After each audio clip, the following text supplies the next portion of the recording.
People probably come to you when things fall apart. You are the capable friend, the reliable employee, the person who has the logistics handled and the emotions managed. On the outside, you carry the invisible weight of everyone's problems with perfect composure. But inside, your reality is a bone-deep, chronic exhaustion. This is a heavy, lingering fatigue that a full night of sleep or a weekend vacation completely fails to fix.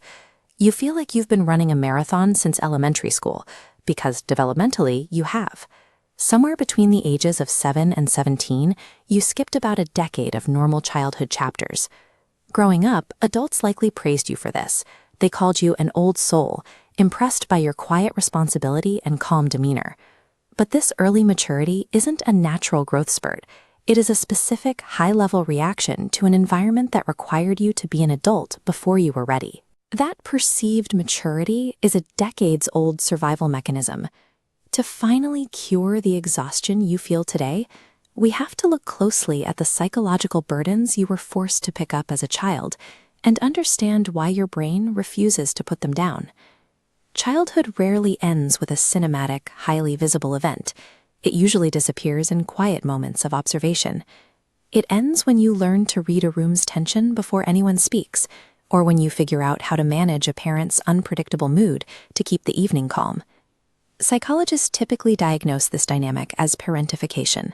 It happens the moment a child takes on the heavy responsibilities that belong strictly to the adults in their environment. This split happens in two specific ways.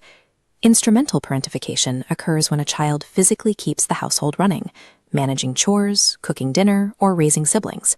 Emotional parentification occurs when the child acts as the family therapist, the peacekeeper, or the emotional sponge for adult conflict. Forcing a child to regulate adults forces their biology to adapt.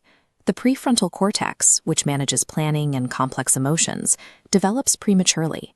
Concurrently, the stress response center, the HPA axis, is pushed into overdrive, pumping out cortisol to keep up with the daily pressure. This hyper-alert state is an adaptation to a threat. The child's nervous system learns that safety is never guaranteed by parents, but requires constant, exhausting vigilance. That childhood operating system is still running in the background of your brain right now. It dictates your daily adult behavior, often in ways you don't even realize. You experience this in an inability to rest. Sitting on the couch doing nothing feels like an emergency. A calm environment doesn't signal peace. It triggers anxiety about what is about to go wrong next. You also experience it in how you plan. You run through 17 different disaster scenarios before making a minor decision. Because unpredictability meant danger in your early years, you now try to manage every variable to prevent chaos from entering your life. Most significantly, it creates an internal equation regarding your self-worth. You learn to strictly measure your value by what you can produce or fix for others. If you stop solving problems or managing people's emotions, the internal logic suggests that your value has dropped to zero.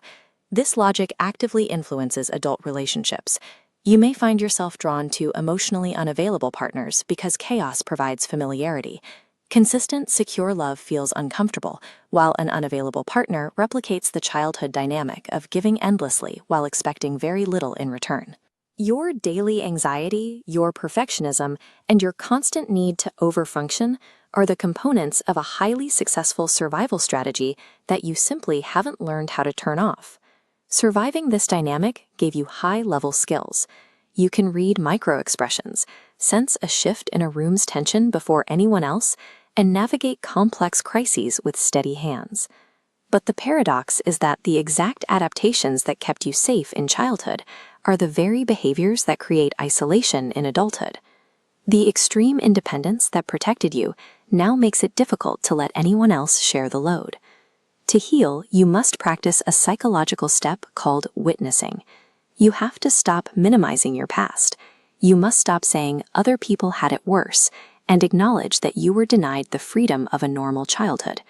You have to grieve the messy, carefree, and occasionally irresponsible early years you weren't allowed to have. You must sit with the realization that you were holding adults together when you should have been learning how to play.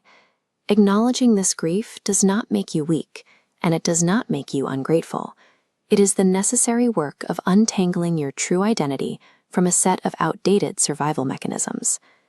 The final step is reparenting yourself.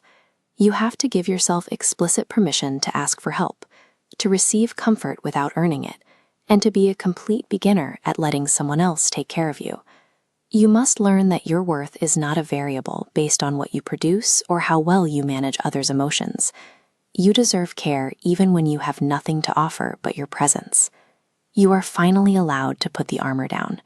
You can stop running the show, allow yourself to be imperfect, and actually rest. Leave a comment below about the exact moment you realized you grew up too fast. We read them all. And hit subscribe to join us for more psychological deep dives. You have been managing the world around you for decades. Your exhaustion is real and it is valid, but the crisis is over. It is finally safe to put the weight down.